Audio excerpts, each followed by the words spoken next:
So first thing I'm going to start out with is a face cast, and I'm going to be using chocolate wrapper foil just to cover it, but if you don't have chocolate wrapper foil, then you can use ordinary kitchen foil. The reason I'm covering the face cast is because of the mixture I'll be making. If you're mixing water and then flour to stick together the tissue on the mask, then you won't need to do this, but because I'll be using PVA glue, which is slightly more flexible and it's just a method I prefer, it sticks to the cast.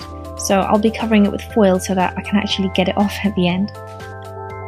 Once you've ripped several strips of kitchen tissue, I'm going to be taking PVA glue and mixing it in a dish with a little bit of water. Make sure that this is really well mixed together.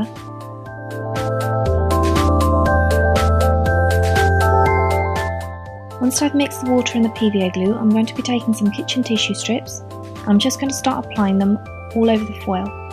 Now if you want, one thing you could do is mark out the shape that you want on the foil just so that you have a rough idea, but I'm just going to make it really roughly and just apply a very basic shape and then show you how I adjust it later.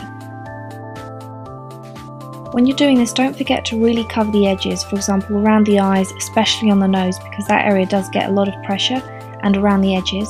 And overall you want to apply about 6 to 10 coats.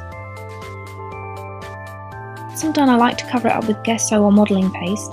The modelling paste is slightly thicker, so it's very good for covering the tissue if you've got a lot of lumps and bumps, but the gesso is slightly thinner, which overall I kind of prefer because I quite like that tissuey texture. Once you've left it overnight to dry, you should be able to just peel it off. Now we're just going to cut it up and neaten it up on the edges.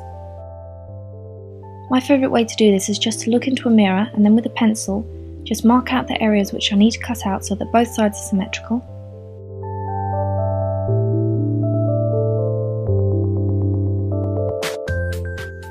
And then once you've done this, just cut out the areas you've marked.